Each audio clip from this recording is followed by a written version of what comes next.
जय हो माँ संतोषी की, जय माँ वैभव लक्ष्मी की। नमस्कार भक्तगण, मैं स्नेहलता तिवारी आज आप लोगों के लिए माँ वैभव लक्ष्मी और माँ संतोषी की पावन कथा लेकर आई हूँ। शुक्रवार का दिन माँ संतोषी को अत्यंत प्रिय होता है, साथ ही यह दिन माँ वैभव लक्ष्मी को भी प्रिय होता है। शुक्रवार के दिन माँ संतोषी की पूजा आराधना की जाती है और उनकी कथा का श्रवण किया जाता है, क्योंकि उनकी कथा के बिना तो उनका व्रत अधूरा माना जाता है। साथ ही इस दिन माँ लक्ष्मी का व्रत रखा जाता है, इसे वैभव लक्ष्मी व्रत भी कहते हैं। इस दिन माँ वैभव लक्ष्मी की व्रत कथा सुनने से व्यक्ति की हर मनोकामनाएं पूरी होती हैं। इसलिए आइए आज हम शुक्रवार के दिन माँ संतोषी और माँ वैभव लक्ष्मी की कथा सुनते हैं। प्रेम से बोलिए माँ संतोषी की जय। पहले सुनते हैं माँ संतोषी की कथा। एक बुढ़िया थी, उसके 7 बेटे थे। 6 कमाने वाले थे जबकि एक निकम्मा था। बुढ़िया 6 बेटों की रसोई बनाती, भोजन कराती और उनमें से जो कुछ जूठन बचता वह 7वें बेटे को दे देती। एक दिन वह पत्नी से बोला, देखो मेरी माँ को मुझ पर कितना प्रेम करती हैं। वह बोली, क्यों नहीं, सबका जूठा जो तुम्हें खिलाती हैं। वह बोला, ऐसा नहीं हो सकता है, मैं जब तक अपनी आँखों से न देख लूँ मैं मान नहीं सकता। हो सकता है तुम मेरी माँ की झूठी बुराई कर रही हो। बहू हंसकर बोली, देख लोगे तो मान लोगे। बोला, हाँ देख लूँगा तो मान लूँगा। कुछ समय बीता। कुछ दिन बाद त्योहार आया। घर में 7 प्रकार के भोजन और चूरमे के लड्डू बने। वह जांचने के लिए सिर दुखने का बहाना करके पतला वस्त्र सिर पे ओढ़े रसोई घर में सो गया। वह कपड़े में से सब कुछ देखता रहा। 6 भाई भोजन करने आए। उसने देखा माँ ने उनके लिए सुंदर आसन बिछाकर नाना प्रकार की रसोई परोसी और आग्रह करके उन्हें जिमाया। यह सब देखता रहा। 6 भोजन करके उठे तब माँ ने उनकी जूठी थालियों से लड्डुओं के टुकड़े उठाकर एक लड्डू बनाया। जूठन साफ कर बुढ़िया ने उसे पुकारा, बेटा 6 भाई भोजन करके गए, अब तू भी बाकी है, उठ तू कब खाएगा। वह कहने लगा, माँ मुझे भोजन नहीं करना, मैं अब परदेश जा रहा हूँ। माँ ने कहा, कल का जाता हो आज चला जा। वह बोला, हाँ आज ही जा रहा हूँ। यह कहकर वह घर से निकल गया। चलते समय पत्नी की याद आ गई। वह गौशाला में कंडे थाप रही थी। वहां जाकर बोला, हम जावे परदेश आवेंगे कुछ काल, तुम रहियो संतोष से धर्म अपनो पाल। वह बोली, जाओ पिया आनंद से हमरो सोच हटाए, राम भरोसे हम रहे ईश्वर तुम्हें सहाय। 2 निशानी आपन देख धरू मैं धीर, सुधिमति हमारी बिसारियो रखियो मन गंभीर। वह बोला, मेरे पास तो कुछ नहीं है, यह अंगूठी है सो ले ले और अपनी कुछ निशानी मुझे दे। वह बोली, मेरे पास क्या है, यह गोबर भरा हाथ है। यह कहकर उसकी पीठ पर गोबर के हाथ की थाप मार दी। वह चल दिया। चलते चलते दूर देश पहुंचा। वहां पहुंचकर देखा एक साहूकार की दुकान थी। वहां जाकर कहने लगा, भाई मुझे नौकरी पर रख लो। साहूकार को जरूरत थी, बोला रह जा। लड़के ने पूछा, तनख्वाह कितनी दोगे। साहूकार ने कहा, काम देखकर दाम मिलेंगे। साहूकार की नौकरी मिली। वह सुबह 7 बजे से रात के 10 बजे तक नौकरी पर जाने लगा। कुछ दिनों में दुकान का सारा लेन देन, हिसाब किताब, ग्राहकों को माल बेचना, सारा काम करने लगा। साहूकार के 7-8 नौकर थे। सब चक्कर खाने लगे, यह तो बड़ा होशियार बन गया है। और सेठ ने काम भी देखा और 3 महीने में ही उसे आधे का मुनाफेदार बना दिया।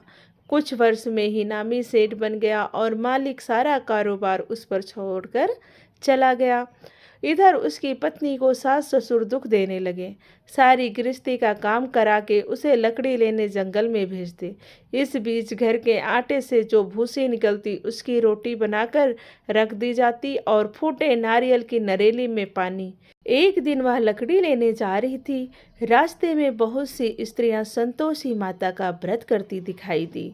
वह वहां खड़ी होकर कथा सुनने लगी और पूछा, बहनों तुम किस देवता का व्रत करती हो और उनके करने से क्या फल मिलता है।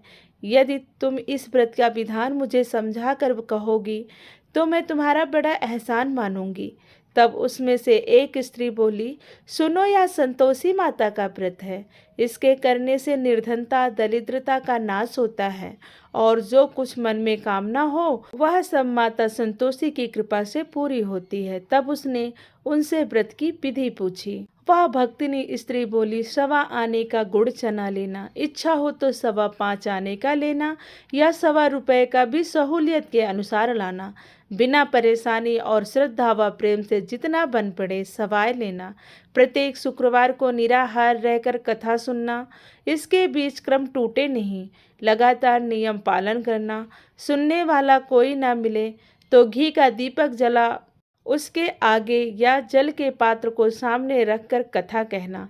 जब कार्य सिद्ध ना हो तो नियम का पालन करना और कार्य सिद्ध हो जाने पर व्रत का उद्यापन करना। किसी के ग्रह खोटे भी हों तो भी माता वर्ष भर में कार्य सिद्ध करती हैं। फल सिद्ध होने पर उद्यापन करना चाहिए, बीच में नहीं। उद्यापन में 2.5 सेर आटे का खाजा तथा इसी परिमाप से खीर तथा चने का साग करना। 8 लड़कों को भोजन कराना। जहाँ तक मिले देवर जेठ भाई बंधु के हों, ना मिले तो रिश्तेदार और पास पड़ोसियों को बुलाना। उन्हें भोजन करा, यथाशक्ति दक्षिणा दे माता का नियम पूरा करना। उस दिन घर में खटाई नहीं खाना। यह सुन बुढ़िया के लड़के की बहू चल दी। रास्ते में लकड़ी के बोझ को बेच दिया और उन पैसों से गुड़ चना ले माता के व्रत की तैयारी कर आगे चली और सामने मंदिर देखकर पूछने लगी, यह मंदिर किसका है? सब कहने लगे, संतोषी माता का मंदिर है। यह सुनकर माता के मंदिर में जाकर चरणों में लौटने लगी। दीन हो विनती करने लगी, माँ मैं निपट अज्ञानी हूँ, व्रत के कुछ भी नियम नहीं जानती हूँ, मैं दुखी हूँ। हे माता जगत जननी, मेरा दुख दूर कर, मैं तेरी शरण में हूँ। माता को दया आई। एक शुक्रवार बीता कि दूसरे शुक्रवार को उसके पति का पत्र आया और तीसरे शुक्रवार को उसका भेजा हुआ पैसा आ पहुंचा। यह देखकर जेठ जिठानी मुंह सिकोड़ने लगे। लड़के ताने देने लगे, काकी के पास पत्र आवे, रुपया आने लगा है, अब तो काकी की खातिर बढ़ेगी। बेचारी सरलता से कहती, भैया कागज आवे रुपया आवे, हम सबके लिए अच्छा है। ऐसा कहकर आंखों में आंसू भरकर संतोषी माता के मंदिर में आ मातेश्वरी के चरणों में गिरकर रोने लगी। माँ मैंने तुमसे पैसा कब मांगा है? मुझे पैसे से क्या काम है? मुझे तो अपने सुहाग से काम है। मैं तो अपने स्वामी के दर्शन मांगती हूँ। तब माता ने प्रसन्न होकर कहा, जा बेटी तेरा स्वामी आएगा। यह सुनकर खुशी से बावली होकर घर जाकर काम करने लगी। अब संतोषी माँ विचार करने लगी, इस भोली पुत्री को मैंने कह तो दिया कि तेरा पति आएगा, लेकिन कैसे? वह तो इसे स्वप्न में भी याद नहीं करता। उसे याद दिलाने के लिए तो मुझे ही जाना पड़ेगा। इस तरह माताजी उस बुढ़िया बेटे के पास जा स्वप्न में प्रकट हो कहने लगी, साहूकार के बेटे सो रहा है या जागता है? वह कहने लगा, माता सोता भी नहीं जागता भी नहीं, कहो क्या आज्ञा है? माँ कहने लगी, तेरे घर बार है कि नहीं? वह बोला, मेरे पास सब कुछ है, माँ बाप है, बहू है, क्या कमी है? माँ बोली, भोले पुत्र तेरी बहू घोर कष्ट उठा रही है, तेरे माँ बाप उसे परेशानी दे रहे हैं, वह तेरे लिए तरस रही है, तू उसकी सुध ले। वह बोला, हाँ माताजी यह तो मालूम है, परंतु जाऊं तो कैसे? परदेश की बात है, लेन देन का कोई हिसाब नहीं है, कोई जाने का रास्ता नहीं आता, कैसे चला जाऊं? माँ कहने लगी, मेरी बात मान, सवेरे नहा धोकर संतोषी माता का नाम ले, घी का दीपक जला, दंडवत कर दुकान पर जा बैठ। देखते देखते सारा लेन देन चुक जाएगा, जमा का माल बिक जाएगा, सांझ होते होते धन की भारी ढेर लग जाएगी। अब बूढ़ी माँ की बात मानकर वह नहा धोकर संतोषी माता को दंडवत घी का दीपक जला दुकान पर जा बैठा। थोड़ी देर में देने वाले रुपया लाने लगे, लेने वाले हिसाब लेने लगे। कोठे में भरे सामान के खरीदार नगद दाम दे सौदा करने लगे। शाम तक धन का भारी ढेर लग गया। मन में माता का नाम ले, चमत्कार देख प्रसन्न हो घर को जाने वास्ते गहना कपड़ा सामान खरीदने लगा। यहाँ काम से निपट तुरंत घर को रवाना हुआ। उधर उसकी पत्नी जंगल में लकड़ी लेने जाती है। लौटते वक्त माता जी के मंदिर में विश्राम करती है। वह तो उसके प्रतिदिन रुकने का जो स्थान ठहरा। धूल उड़ती देख वह माता से पूछती है, हे माता, यह धूल कैसे उड़ रही है? माता कहती है, हे पुत्री, तेरा पति आ रहा है। अब तू ऐसा कर, लकड़ियों के 3 बोझ बना, एक नदी के किनारे रख और दूसरा मेरे मंदिर पर और तीसरा अपने सिर पर। तेरे पति को लकड़ियों का गट्ठर देख मोह पैदा होगा, वह यहाँ जरूर रुकेगा, नाश्ता पानी खाकर माँ से मिलने जाएगा। तब तू लकड़ियों का बोझ उठाकर जाना और चौक में गट्ठर डालकर जोर से आवाज़ लगाना, लो सासू जी लकड़ियों का गट्ठर लो, भूसी की रोटी दो, नारियल के खेपड़े में पानी दो, आज मेहमान कौन आया है। माता जी से वह बहुत अच्छा माँ कहकर वह प्रसन्न मन से लकड़ियों के 3 गट्ठर बनाई, एक नदी के किनारे पर और एक माता जी के मंदिर पर रखा। इतने में मुसाफिर आ पहुँचा। सूखी लकड़ी देख उसकी इच्छा उत्पन्न हुई कि वह यहीं पर विश्राम करे और भोजन बनाकर खा पीकर गांव जाए। इसी तरह रुककर भोजन बनाकर विश्राम करके गांव को गया। सबसे प्रेम से मिला। उसी समय सिर पर लकड़ी का गट्ठर लिए वह उतावली सी आती है। लकड़ियों का भारी बोझ आंगन में डालकर जोर से 3 आवाज़ देती है, लो सासू जी लकड़ियों का गट्ठर लो, भूसी की रोटी दो, आज मेहमान कौन आया है, और नारियल के खेपड़े में पानी दो। दिए हुए कष्टों को भुलाने हेतु कहती है, बहू ऐसा क्यों कहती है? तेरा मालिक ही तो आया है, आ बैठ जा, मीठा भात खा, भोजन कर, कपड़े गहने पहन। उसकी आवाज़ सुन उसका पति बाहर आता है। अंगूठी देख व्याकुल हो जाता है। माँ से पूछता है, माँ यह कौन है? वह बोली, बेटा यह तेरी बहू है। जब से तू गया है तब से सारे गांव में भटकती फिरती है, घर का कामकाज कुछ करती नहीं, 4 पहर आकर खाना खा जाती है। वह बोला, ठीक है माँ, मैंने इसे भी देखा है और तुझे भी। अब दूसरे घर की ताली दो, इसमें मैं नहीं रहूँगा, मैं अब उस घर में रहूँगा। माँ बोली, ठीक है, तेरी जैसी मर्जी। तब वह दूसरे मकान की 3री मंजिल का कमरा खोल सारा सामान जिमाया। एक दिन में राजा जैसा ठाट बाट बन गया। अब क्या था, बहू सुख भोगने लगी। इतने में शुक्रवार आया। उसने पति से कहा, मुझे संतोषी माता के व्रत का उद्यापन करना है। पति बोला, खुशी से कर लो। वह उद्यापन की तैयारी करने लगी। जिठानी के लड़कों को भोजन के लिए कहने गई। उन्होंने मंजूर किया, परंतु पीछे से जिठानी ने अपने बच्चों से कहा, देखो उद्यापन के समय खटाई मांगना, जिससे उनका उद्यापन पूरा ना हो। लड़के जीमने आए, खीर खाना पेट भर खाया, परंतु बाद में खाते ही कहने लगे, हमें खटाई दो, खीर खाना हमको नहीं भाता, देखकर अरुचि होती है। वह कहने लगी, भाई खटाई किसी को नहीं दी जाएगी, यह तो संतोषी माता का प्रसाद है। लड़के उठ खड़े हुए, बोले, पैसा लाओ। भोली बहू कुछ जानती नहीं थी, उन्हें पैसे दे दिए। लड़के उसी समय हट करके इमली खटाई ले खाने लगे। यह देखकर बहू पर माता जी ने कोप किया। राजा के दूत उसके पति को पकड़ ले गए। जेठ जिठानी मनमाने वचन कहने लगे, लूट लूट कर धन इकट्ठा कर लाया है, अब सब मालूम पड़ जाएगा, जब जेल की मार खाएगा। बहू से यह सहन नहीं हुआ। रोती हुई माता जी के मंदिर गई। कहने लगी, हे माता तुमने क्या किया? हंसाकर अब भक्तों को रुलाने लगी हो। माता बोली, बेटी तूने उद्यापन करके मेरा व्रत भंग किया है। वह कहने लगी, माता मैंने कुछ अपराध किया है, मैंने तो भूल से लड़कों को पैसे दे दिए थे, मुझे क्षमा करो, मैं फिर तुम्हारा उद्यापन करूँगी। माँ बोली, अब भूल मत करना। वह कहती है, अब भूल नहीं होगी, अब बताओ वो कैसे आवेंगे? माँ बोली, जा पुत्री, तेरा पति तुझे रास्ते में आता मिलेगा। वह निकली, राह में पति आता मिला। वह पूछी, कहाँ गए थे? वह कहने लगा, इतना धन जो कमाया है उसका राजा ने कर मांगा था, वह भरने गया था। वह प्रसन्न हो बोली, भला हुआ, अब घर चलो। कुछ दिन बाद फिर शुक्रवार आया। वह बोली, मुझे माता का उद्यापन करना है। पति ने कहा, हाँ करो, खुशी से करो माँ का उद्यापन। बहू फिर से जेठ के लड़कों को भोजन को कहने गई। जेठानी ने 1-2 बातें सुनाई और सब लड़कों को सिखाने लगी, तुम सब लोग पहले ही खटाई मांगना, लड़के भोजन से पहले कहने लगे, हमें खीर नहीं खानी, हमारा जी बिगड़ता है, कुछ खटाई खाने को दो। वह बोली, खटाई किसी को नहीं मिलेगी, आना है तो आओ। वह ब्राह्मण के लड़कों को लाकर भोजन कराने लगी। यथाशक्ति दक्षिणा की जगह एक एक फल उन्हें दिया। संतोषी माता प्रसन्न हुई। माता की कृपा होते ही 9वें मास उसके चंद्रमा के समान सुंदर पुत्र हुआ। पुत्र को पाकर प्रतिदिन माता जी के मंदिर में जाने लगी। माँ ने सोचा, यह रोज आती है, आज क्यों न इसके घर चलूं। यह विचार कर माता ने भयानक रूप बनाया। कूड़ चने से सना मुख, ऊपर सूंड के समान ओठ, उस पर मक्खियां भिन भिन कर रही थी।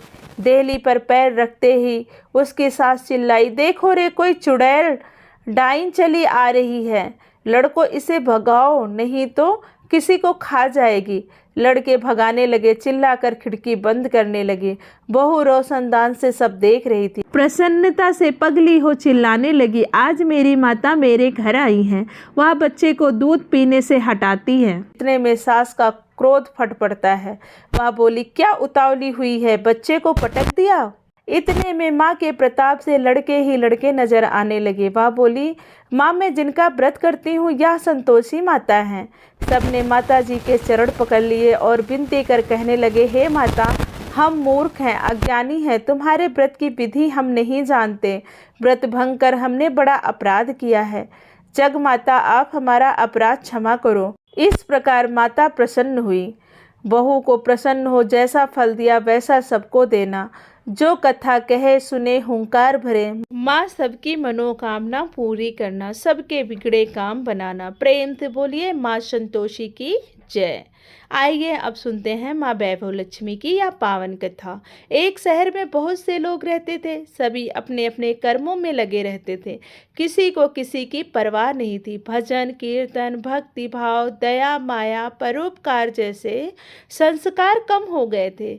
शहर में बुराइयां बढ़ गई थी। शराब, जुआ, रेस, व्यभिचार, चोरी, डकैती वगैरह बहुत से गुनाह शहर में होते थे। इसके बावजूद शहर में कुछ अच्छे लोग भी रहते थे। ऐसे ही लोगों में शीला और उसके पति की गृहस्थी मानी जाती थी।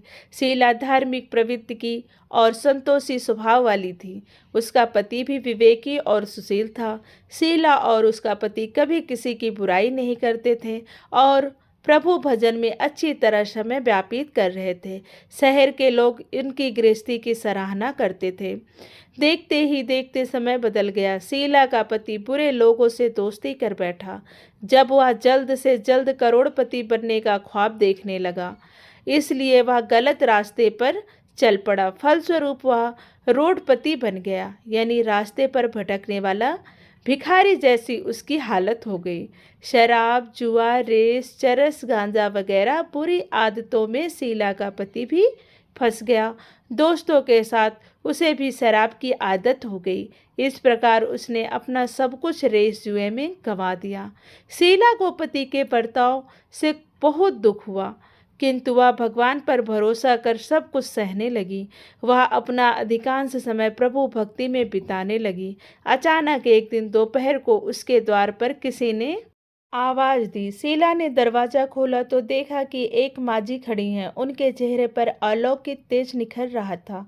उनकी आंखों से मानो अमृत बह रहा था। उनका भव्य चेहरा करुणा और प्यार से छलक रहा था। उनको देखते ही शीला के मन में अपार शांति छा गई। शीला के रोम रोम से आनंद छा गया। शीला उस माजी को अंदर आदर के साथ ले आई। घर में बिठाने के लिए कुछ भी नहीं था, अतः शीला ने सकुचाए एक फटी हुई चादर पर उनको बिठाया। माजी बोली, क्यों शीला, मुझे पहचाना नहीं? हर शुक्रवार को लक्ष्मी जी के मंदिर में भजन कीर्तन के समय मैं भी वहां आती हूँ। इसके बावजूद शीला कुछ समझ नहीं पा रही थी।